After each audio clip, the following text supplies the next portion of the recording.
Are you in the chair? No, okay. Marion, where are you going?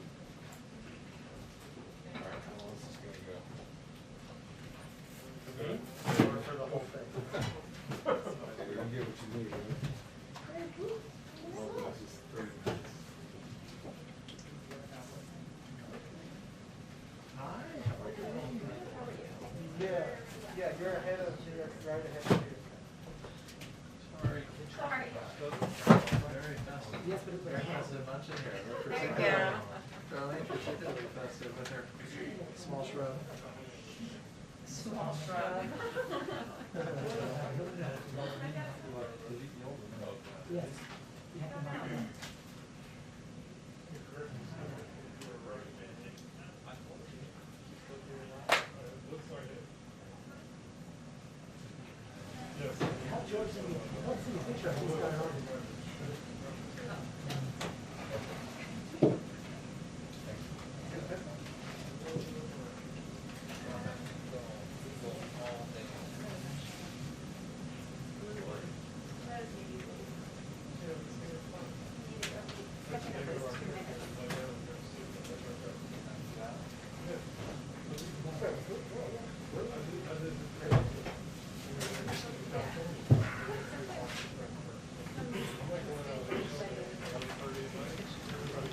Hi, everyone.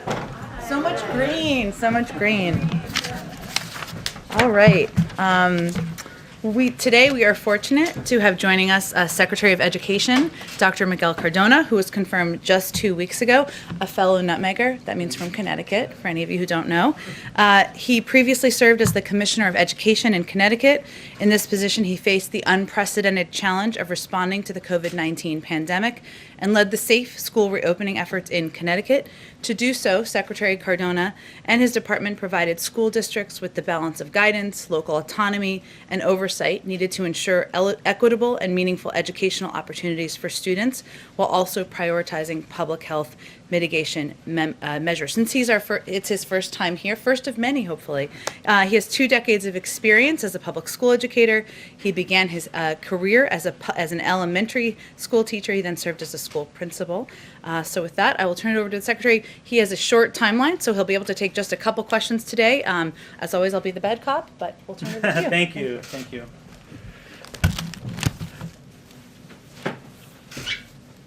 Good afternoon. As Jen mentioned, I'm Miguel Cardona. We're at a critically important time in our nation's history in education, and I'm honored to serve as the Secretary of Education. My goal, my priority right now is to safely reopen as many schools as possible, as quickly as possible. And to do that, earlier today, I notified all 50 states, DC, and Puerto Rico of the amount of funds they'll be receiving from the American Rescue Plan, totaling nearly $122 billion to help them reopen safely and quickly. I'm also pleased to share that HHS is allocating an additional $10 billion for states to do screening and surveillance testing in schools to make sure we can not only open our schools, but keep them open. And then thirdly, I'm really, really excited to announce that next week we will be having our national reopening summit for schools, where we're going to hear best practices from across the country on how to do this safely and how to do it quickly. Because we know there are great examples out there. We know students learn best from students, teachers learn best from teachers, and states will learn best from states on how to safely reopen schools quickly. I'm really excited that Dr. Jill Biden will be offering opening remarks, and Dr. Rochelle Walensky will also be in attendance. So I'm excited about that. You know, as a parent and as an educator, I know the value of in-person learning, and for those of you that are parents here, you know there's no substitute for in-person learning. So I'm excited to get to work, making sure we can safely reopen our schools as quickly as possible. I'll take any questions you have. Thank you. Okay, Darlene. Thank you, Mr. Secretary. Thank you for being here. You talked about the money that you informed states that they're getting. How will you ensure that the money is actually spent for the things that schools need to reopen? It's a great question. Thank you. It's critically important that we use the funds to support our students, especially those students who have had gaps exacerbated as a result of this pandemic. We know achievement and opportunity gaps have widened, so it's critically important that that process is not only communicated with the education department, but publicly as well. We will be receiving reports from the states on how they're going to be using their money, and we also expect those reports to be public. Go ahead. Mr. Secretary, thank you for being here. Now that teachers are eligible in most every state, what do you say to those teachers and school officials who refuse to get vaccinated? Well, you know, the vaccination is one of those strategies that we know, in addition to the mitigation strategies, allow for schools to safely reopen. So it's critically important that we vaccinate as many as possible, and we promote the benefits of the vaccination to make sure we have safe school communities. So the message really is, if you're able to get a shot, and you know that's a strategy to help keep our schools open. Nothing about making it mandatory. If teachers want to come back unvaccinated, that's fine by you. At this point, vaccination is available for educators, and I'm proud that the president prioritized educators to be vaccinated, because we know that when that's not the case, it's more likely that schools will close due to quarantining. Can I ask you about the money quickly? We know that you said $122 billion will be given to the states from the American Rescue Plan right now. The CBO anticipated that the bulk of the spending of funds provided through that plan won't be provided until after 2021. There was, I think, $67 billion that existed from the past relief plans that have been passed that, according to the CBO, the bulk of which had not been spent. So why, at first, is that accurate? And why hasn't more of that money been spent right now, even before the American Rescue Plan money was sent out, to get those schools to safely reopen? We know that the bulk of the money is also being used on human resources, and that's paid out as people perform the service or are hired and their contracts are paid out. And services also are paid when they're given. And we're in March, we still have some of the school year left. We're looking to release funds this month. And we know that schools are needing that to not only prepare for reopening now, but also to plan ahead. We know that when our students come back, they're going to need more social emotional support. We know that our schools have to be designed to meet the needs of the students after they return after a pandemic. So this is a long-term process also that they can plan for next year and the following year as well with this American Rescue Plan.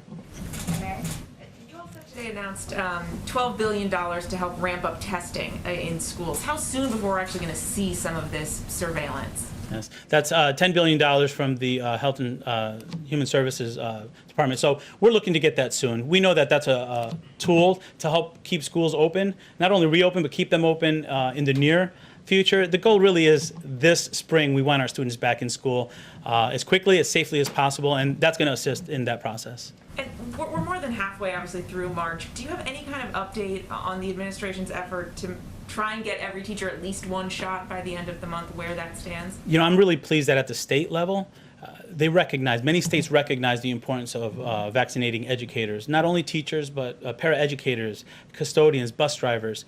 They're critically important parts of that school community. So we know that that's a priority in our different states, and I think it's, as I said earlier, it's part of the strategy to make sure that our schools are safely reopened, in addition to those mitigation strategies that we know when working we can also use to safely reopen our schools. Kristen, you're going to have to be the last one, but we'll bring him back. Well, thank you, and thank you, Mr. Thank you. Secretary. Yeah. Today, the head of the CDC said that they are looking to update guidance, reducing the social distancing recommendations from 6 feet to 3 feet. This was one of the stickiest sticking points for so many schools as they tried to reopen. Are you at all frustrated by this potential course correction? Not at all. Listen, we're in the middle of a pandemic, and I know the success we've had in Connecticut when I was Commissioner of Education was because we worked very closely with our health department, and we recognize this is a health pandemic, and we're always going to take guidance from our health experts, our sister agencies that are health experts. So I recognize it may change, and if it does, we're going to be able to adapt and work with them. We were successful because we worked closely with them, and we recognize that that partnership is what's going to lead to our schools being open as quickly as possible. Thank you. If you reduce it to 3 feet, would it make it much easier for schools to reopen, in your opinion? If it does go to 3 feet, it'll provide more opportunities potentially for students to enter our schools, which is the goal. Is there any chance that you could say something about the shootings in Atlanta? So the president has spoken out very strongly about the need to halt violence against Asian Americans. You know, as the education secretary, do you see some role for the federal government to play in terms of spreading, message of tolerance or or, to work against discrimination. My condolences to the family and the communities that suffered that violence. In education, we have a lot of work to do. We have to reopen our schools, and we also have to make sure that we're preparing our students for a tomorrow that we want for our students. So thank you. Thank you, Mr. Secretary. Thank you. All right, thank you. Okay, thank you so much. All right, a couple of other things at the top. I wanted to make sure that you all saw the announcement this afternoon from the Treasury Department that as of today, they've dispersed approximately 90 million economic impact payments, which are of course the checks, but most of which are going through direct deposit, totaling more than $242 billion following last week's signing of the rescue plan. This is a key down payment toward the president's announcement on Monday that 100 million payments would be sent in 10 days. So we'll continue to update you as we progress. Then the Violence Against Women Act, as you all know, is being considered in Congress today. It is one of the original fasting, I should say, is one of the president's proudest accomplishments. The president applauds the House of Representatives, which will vote today to pass the Violence Against Women Reauthorization Act of 2021 with expected bipartisan support, and with important improvements to increase safety and services for all survivors. Reauthorizing VAWA is a priority for the president, and he urges the Senate to also come together in a bipartisan manner to ensure swift passage of VAWA so that he can sign it into law soon. With that, Darlene, go ahead. Thank you, Jen. First question, is there any reaction from the White House to Russia recalling its ambassador to the U.S.? They didn't give a specific reason for that move, but it comes after a number of Russia-related developments. Well, we've certainly seen those reports. I would say that our administration is going to take a different approach in our relationship to Russia than the prior administration. Obviously, the president spoke to this during an interview that he conducted just last night. And we are going to be straightforward, and we are going to be direct in areas where we have concerns. As you know, there is an ongoing review, and the president while we have announced key conclusions from an intelligence community assessment on the poisoning of Alexei Navalny, there's an ongoing review of other areas where we have ongoing concerns. At the same time, we have areas where we believe we can work together. Obviously, the signing of New START is an example of that. Addressing nuclear proliferation is an example of that. And we hope that there is opportunity there. But our relationship will look different. We will be direct. We will speak out on areas where we have concerns. And it will certainly be, and as the president said last night, certainly the Russians will be held accountable for the actions that they have taken. We'll have more on that soon. And since you mentioned the interview last night, the president was asked whether the vice president is the last person in the room with him before decisions, and he responded that most of the time, yes, as a practical matter, yeah, she is. Then he went on to say, for the full context of the interview, that she's traveling around the country, and referenced the fact that she yesterday was in Denver, Colorado, the day before was in Las Vegas, Nevada, that she has been out there working her heart out, communicating with the American people. So obviously when she's on the road, she's not the person always last in the room by practicality, but otherwise she certainly is. Thanks. Go ahead. Question about the situation on the border. It's now been 3 weeks since I think in this room you were first asked about getting us some press access. Why have we still not seen any images inside these facilities? We remain committed to doing that, and I think these facilities are overseen. HHS, of course, oversees the shelters. The DHS oversees the Border Patrol facilities, and we want to work with them to ensure we can do it, respecting the privacy and obviously the health protocols required by COVID. But even given COVID protocols and obviously privacy concerns, even you all haven't released any images that you obviously could redact if you wanted to. Again, we remain committed to sharing with all of you data on the number of kids crossing the border, the steps we're taking, the work we're doing to open up facilities, our own bar we're setting for ourselves, and improving and expediting the timeline and the treatment of these children. And we remain committed to transparency. I don't have an update for you on the timeline for access, but it's certainly something we support. On this, we're hearing from border agents that they're frustrated that they can't show us what's actually happening along the border. They can't do ride-alongs. They can't answer questions. about what's happening inside. Certainly it seems like there's an element of secrecy here. Why?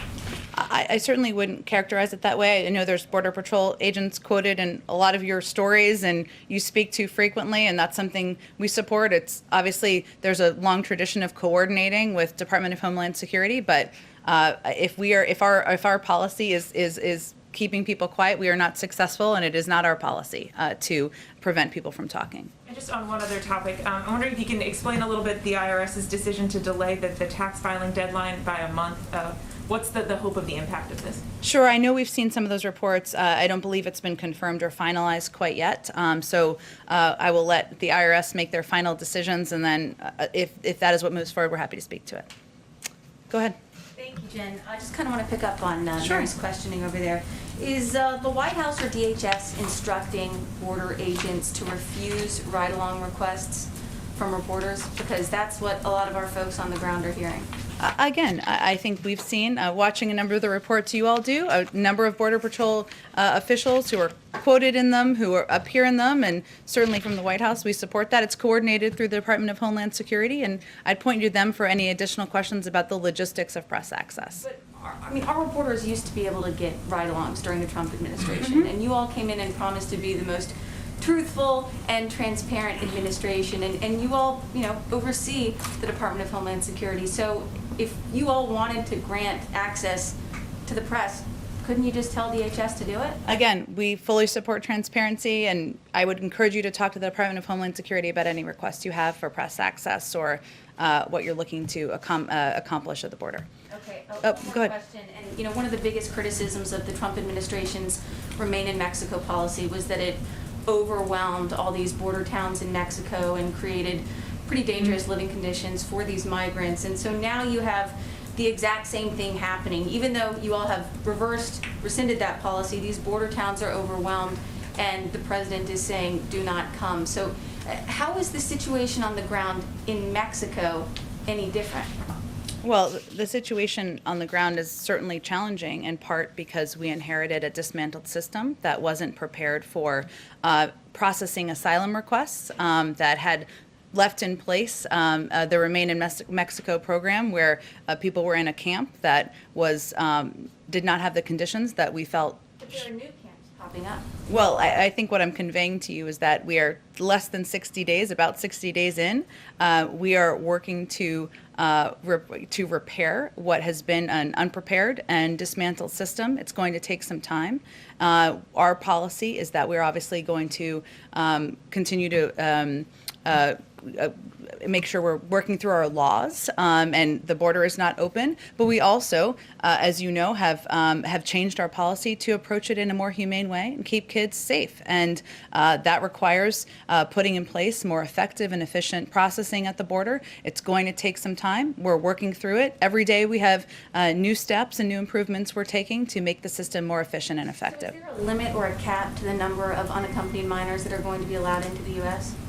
A limit or a cap? So should we send some kids who are 10 back at a certain point? Is that what you're asking me? I'm not setting the policy here. I'm just asking you what the Biden administration's policy is. Is there a limit to the number of children that will be allowed in? I mean, the numbers we're hearing now, 565 on average every day. I'm just curious what the end game is here. How many ultimately would be allowed in? Well, I think where we are is we're focused on some of the very specific numbers. So when we came into office, there existed about 13,000 permanent beds in HHS or permanent and influx shelter system facilities during the last administration. Thousands of these beds, approximately half, were taken offline due to COVID. Staffing was also reduced to put it on par with the new reduced capacity.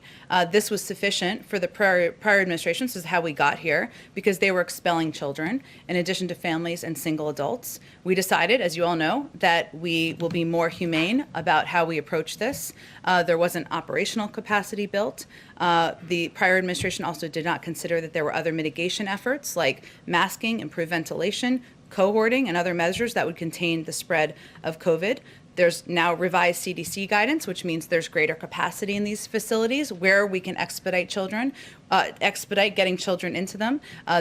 We are taking steps to ensure that when kids come to the border, we look and see if they have a phone number in their pocket so we can call the family member and get them to those family members as quickly as possible. These are the steps that we're taking at this point in time. Our policy continues to be, we're not going to send a 10-year-old back across the border. That was the policy of the last administration. That's not our policy here. Go ahead.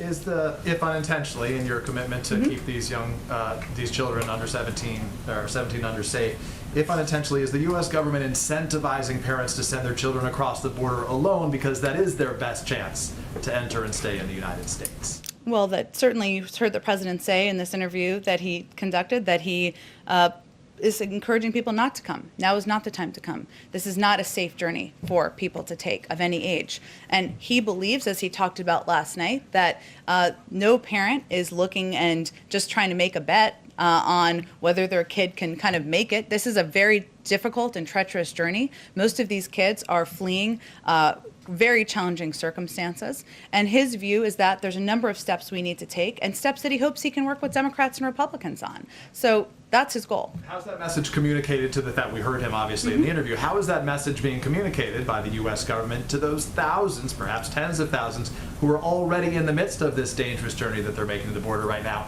and they are not receiving that message? The thousands of children or the thousands of families? Children, families, adults, all of them, all the in-between that our teams from Telemundo and other reporters on the ground are meeting. Well, we convey with every official that speaks. Secretary Ali Mayorkas did an interview just yesterday. You've heard Roberta Jacobson speak to this, and a range of officials beyond them who are speaking directly with countries, working in partnership with them, speaking directly through channels that are in the region, that now is not the time to come. The border is not open. This is a treacherous journey. The vast majority of people will be certainly sent back on their journey, and that's the message we're sending. I guess it seems maybe it's a mixed message that's received right now, but initially Alejandro Mayorkas said, don't come now, right? And then we heard from the president saying, don't come, that the U.S. is in the process of setting up this system so that in your own home country you can apply for asylum. Yeah. So how do you, it appears to be a mixed message, or it's received as a mixed message, which is don't come now, come later, and others don't come at all. Well, I think this is no doubt a complicated circumstance, and what we are trying to do is address this in an effective and humane manner, and that requires putting in place additional policies and measures. You referenced one of them, which is reinstituting the CAM program, which would allow kids to apply from their home country. That is certainly an option. How long would it take till that's available to them? We are hoping that can be happen soon. I don't have an exact timeline for you, but we would like to put that back in place. It was a program that was already in place and was ended in 2017. So that's an example. We want to build on beyond that, so we can have programs where it ensures that kids are not taking this difficult journey, that they have other choices and other options. But I was also, and this will take some more time, but we're going to keep seeing these cycles, which we've seen. This is not the first cycle. 2014, 2018, these numbers have been increasing since April of 2020 of last year. Unless we work together, Democrats and Republicans, to address the root causes, there have been policies and bills the president worked with Senator Lindsey Graham as an example on a bill to try to give more funding to address the root causes in these countries. If we don't take those steps now, we're going to keep being on these cycles every year, year after year. Last question from the interview last night. Yeah. We talked about the topic of Governor of New York, Andrew Cuomo. I guess my question is, why did President Biden feel the need to weigh in to say that if the claims of these women were confirmed, that the governor would likely be prosecuted? Well, the president respects the role of law enforcement and the justice system, as we often state from here, and as he has often stated. He was asked a specific question about what should happen if the investigation confirms the claims of the women, and he answered that question. So in the past from this podium, previous Democratic administrations, they've said, we're not going to weigh in, not going to put our finger on anything that has to do with the Justice Department or their decision. He was not saying this is going to happen. Obviously, the process is going to play out. There's an ongoing investigation that should be swift. It should be thorough, and obviously, it will determine what the outcome is here. And he certainly respects that. Okay, thank you, Jen. Go ahead. Just want a couple of questions. So on the Atlanta shootings, do you see some need for the White House and the administration to create perhaps a point person to address anti-Asian violence, even though the shooting hasn't necessarily been linked? It is a concern that the president has raised. Is there some move afoot like that? Well, first I would say that it's important to note that the president, we've put out a few updates today, but just to reiterate, he was briefed overnight. He obviously talked to the Attorney General and the FBI Director this morning, and we're continuing to monitor the situation. As you touched on, local and federal law enforcement are still determining a motive. They had their own press conference this morning. That doesn't change the fact that this news was horrific. And broadly speaking, there has been an increase, as you have noted, and we have all seen, in attacks and crimes and hate crimes as well, and other circumstances against Asian Americans. And that's why he raised this in his address when he delivered in his primetime address on Thursday night. He did sign an executive order, and actually there are ongoing processes, including from the Department of Justice, where they're doing listening sessions now. HHS will start those soon. He signed that executive order within the early part of his administration, and he's also asked Susan Rice and Cedric Richmond to do listening sessions as well, so that we can hear from the community and determine how that should impact policies moving forward.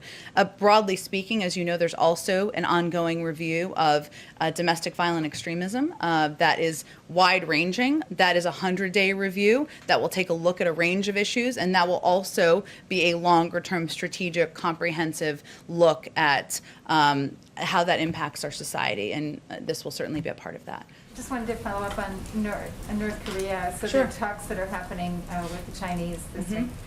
What are you looking for from China in terms of its response to North Korea? The U.S. military expects North Korea to resume testing of ICBMs.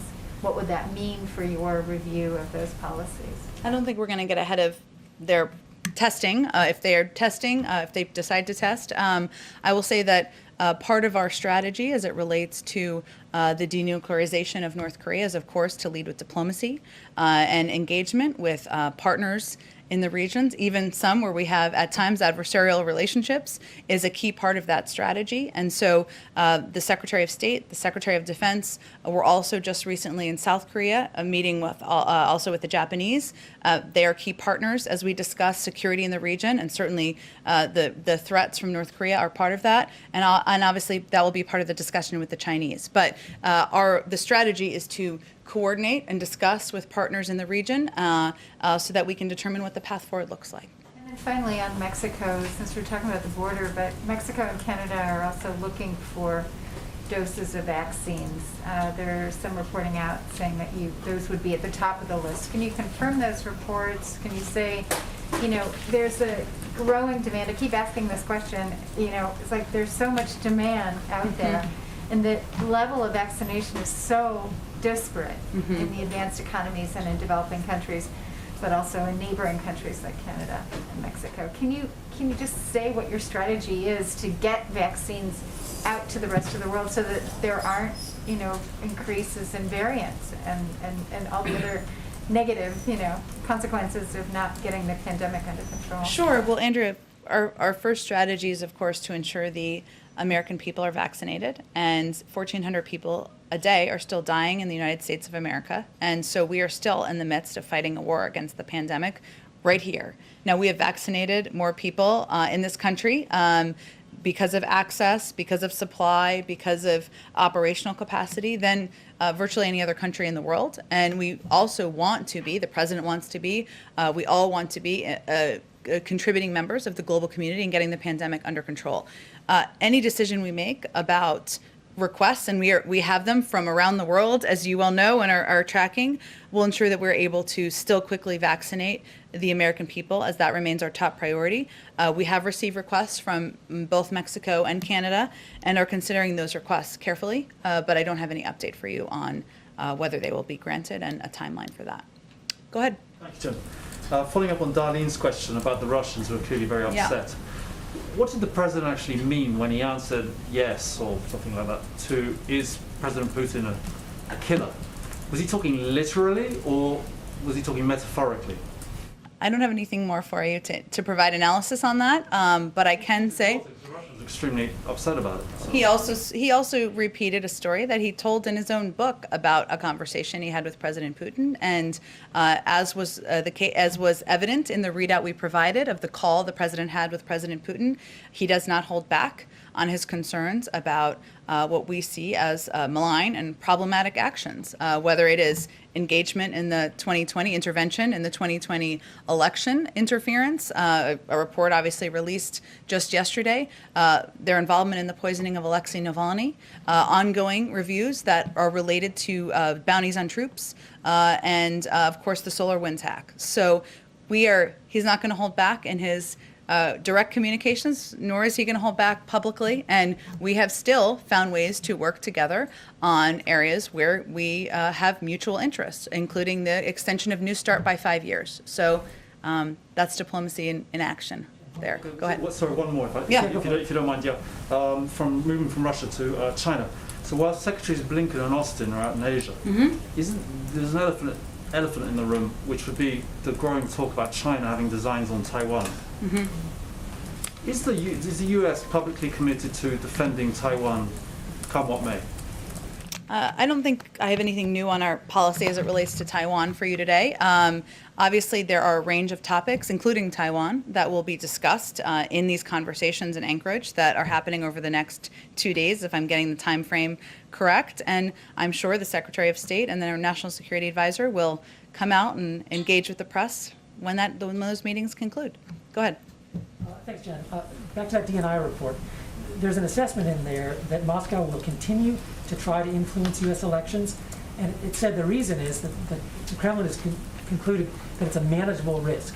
And so I'm wondering, I anticipate that you're cooking up some sanctions down the road, and we've got a review and whatnot, and we've heard some sharp language from the president.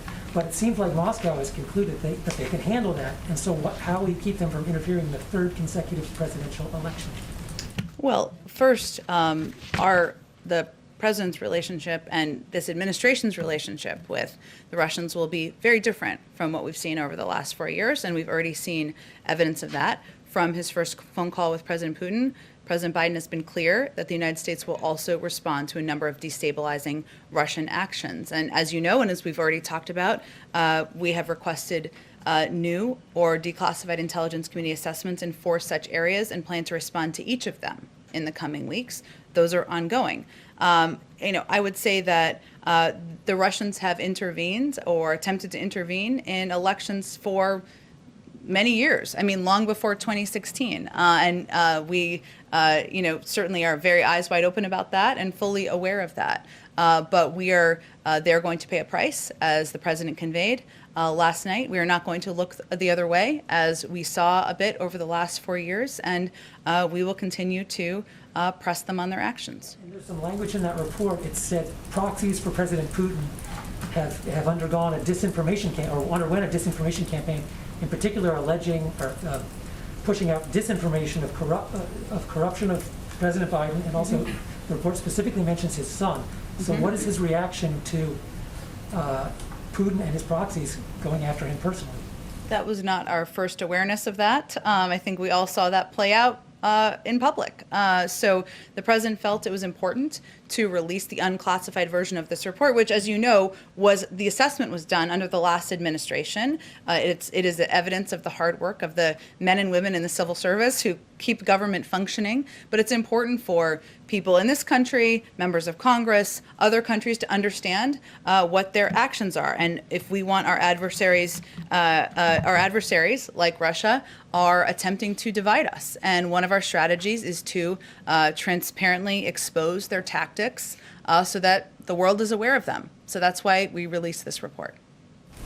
Go ahead. On the president's interview, he said on taxes that anybody making more than $400,000 will see a small to a significant tax increase. To clarify, did he mean individuals or households? Because it wasn't very clear. And Secretary Yellen, I think, has referred to households before. Families. Yeah. Okay, not individuals. Good. And then one other Go ahead. thing on schools that I didn't get to ask the secretary, but I know the White House is committed to trying to open schools 5 days a week, how many hours a day would that include?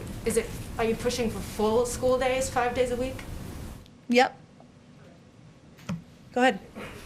Oh, go ahead. Okay. I'm very drawn to the green. I'm sorry. Go ahead. And the red and the green, go ahead. The president said in the Oval Office he didn't, I'm going back to Atlanta, and then I want to ask you another question on the border, but the president said in the Oval Office he didn't want to make a connection on the motivation of the shooter in Atlanta. But to broaden it out, why does the president think attacks on Asian Americans are increasing in this country? Why does he think that's happening? Well, he wanted to be very clear because there's an ongoing FBI investigation, right? And he didn't want to attribute motive. There are law enforcement authorities who do that, and it's important to note when the investigation is concluded or not. So that was a bar he was working to respect there. I think there's no question that some of the damaging rhetoric that we saw during the prior administration, blaming, calling COVID, the Wuhan virus or other things, led to, perceptions of the Asian American community that are inaccurate, unfair, have raised, threatening, has elevated threats against Asian Americans, and we're seeing that around the country. That's why even before the horrific events of last night, he felt it was important to raise this issue, elevate it during his first primetime address, why he signed the executive order earlier in his presidency, and he will continue to look for ways to elevate and talk about this issue moving forward. The president said yesterday he does not have plans to visit the border. Why not? Because his focus is on action and taking actions and moving forward policies to ensure we are expediting the processing at the border, that we are opening more facilities, that we are putting in place policies that will move kids more quickly through the Border Patrol facilities, more quickly into safe and secure homes, and that's where his focus is. He doesn't want to get a first-hand look down there himself and talk to officials there. How is he getting updates? He talks to plenty of officials, and he also has received a briefing with photos and directly from his team who went and visited the border and went to a range of facilities. How frequently is he getting updates on some of the numbers of people who are being taken in, and how frequently is he talking to officials that are down there who are getting that first-hand look? Well, he's getting updates. I mean, sometimes it's a part of his PDB. He gets updates regularly. I mean, several times a week. It's an issue that is front and center for him. And certainly he's asking questions in a range of meetings with senior officials about progress that's made, about systems that he thinks should be unstuck, about looking for more creative ideas to help ensure these kids are treated, they are put into safe places, and that the work is expedited at the border. Go ahead. Jen, there's a report out that the president personally opposes the reopening of the Homestead Detention Center in Florida. Does he have a personal view on it, or is he just deferring to HHS?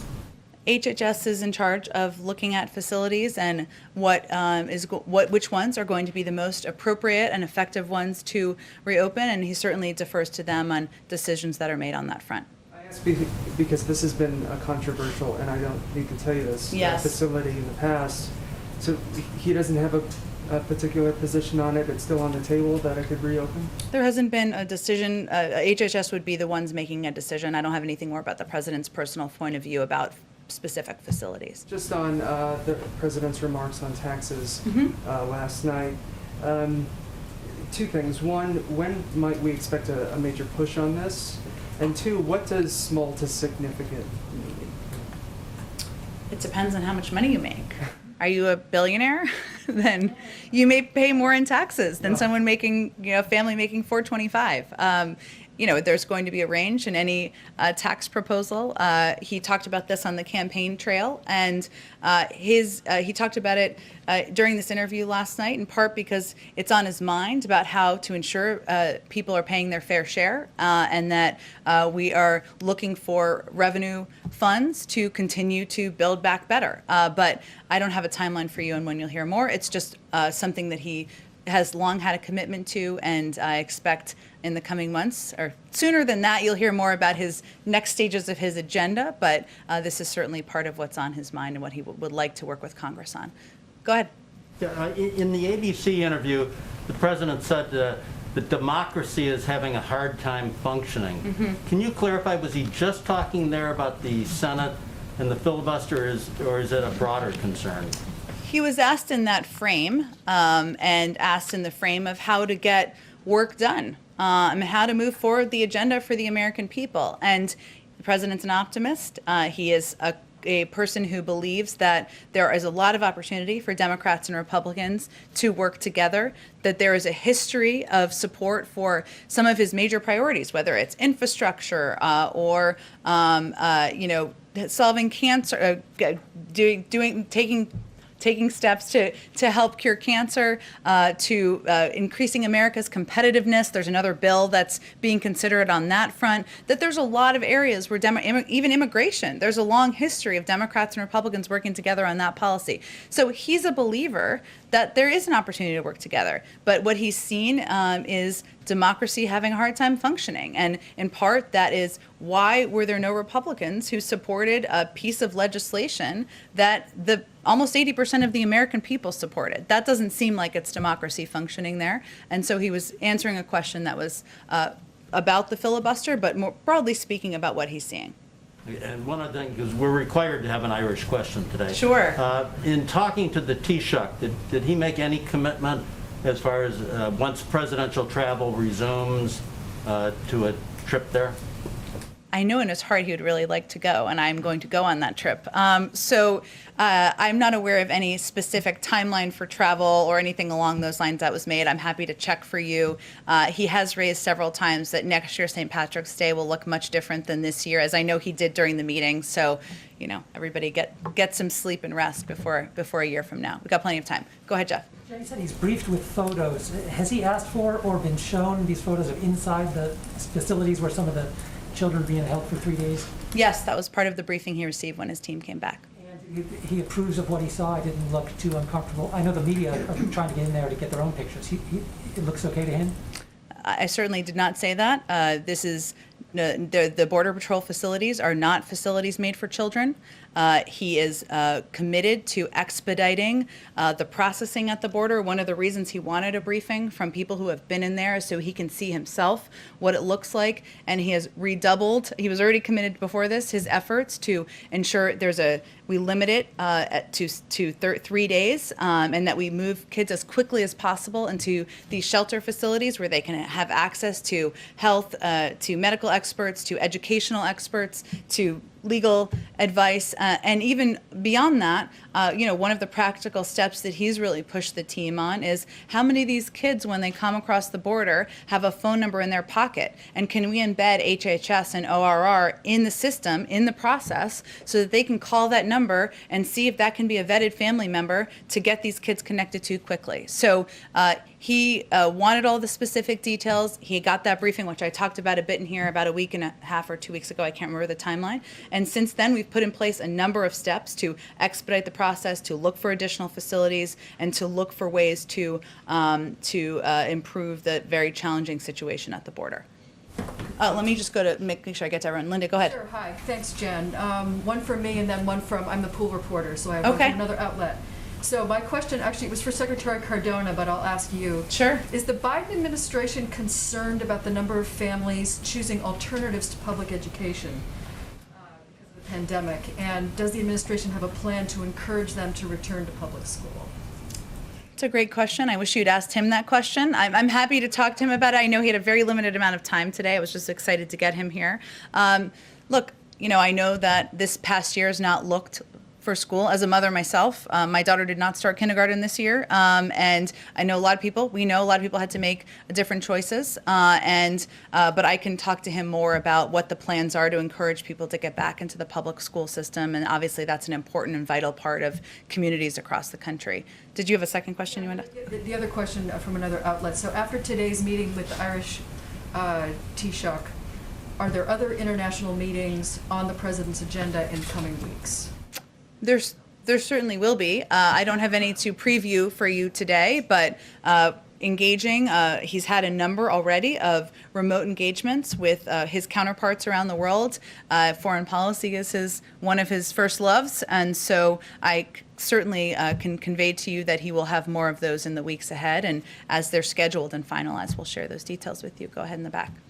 Yeah, on the COVID-19 vaccines, what does the president say to Americans who have ethical concerns about taking some of those vaccines, that it might violate their conscience?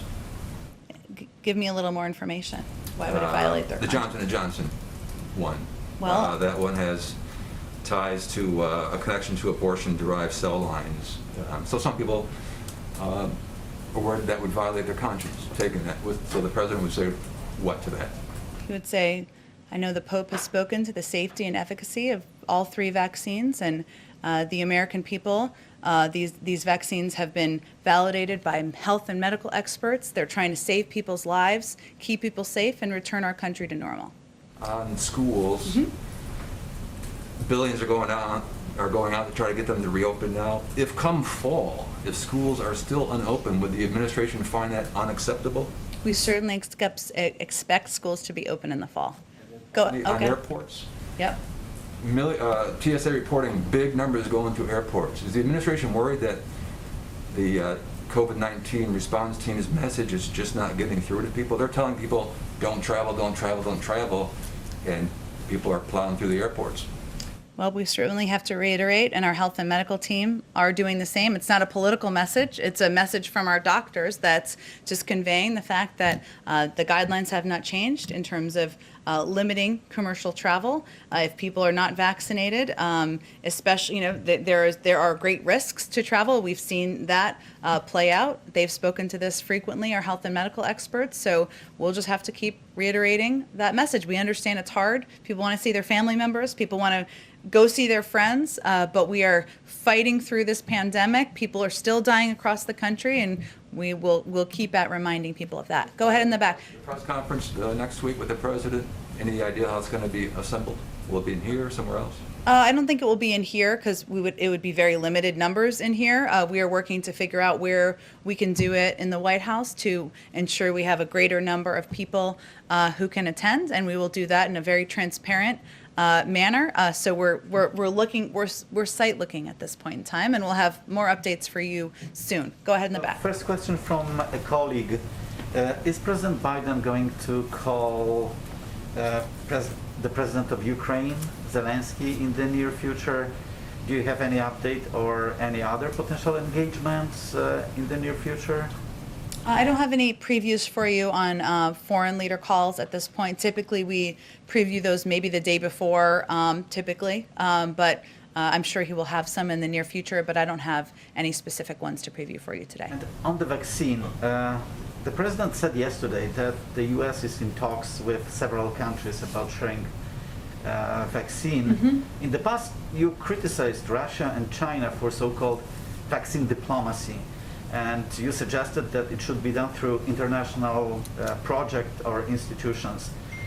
Do you exclude sharing vaccine on a bilateral basis? Aid and international assistance where there are no strings attached. And sometimes it allows countries to hold themselves to lower standards on human rights, on freedom of press, freedom of speech. And we've seen that play out, as we know, in recent years. So that certainly would be something that is of concern to us. We have not yet provided vaccine doses to any country. We of course have a range of requests and a number of requests, and we will consider those carefully. But since we have not done that yet, I don't really have anything more to update you on. Back on the border. Yeah. You talked about the team that went to the border. Yes. They briefed the president. They've shown him photographs. Yeah. I think there was a request at some point to have members of that team come to the briefing room and do a briefing. So where does that stand? And since there are photos from that team, why not release those, since with the previous lines of questioning, you have said go to the Border Patrol or go to DHS for the access questions? I'm happy to invite them to the briefing room and talk to them about the photos. And will that team return to the border or some other configuration of staff members, will they be making periodic trips down there to assess conditions, or was this one and done? I expect we'll have additional trips to the border, but I don't have one to preview for you today. Thank you, everyone. Happy St. Patrick's Day. You said 425,000. I was. 400? I was saying that if you're a billionaire, you're going to pay more in taxes than somebody making 425, over 400. I was just as an I see. example. Oh, okay. Yeah. Okay. Sorry, I wasn't trying to Thanks. change the threshold Yeah, on we you. were just like, oh, no, new No, threshold. no. I should have used something more, 572.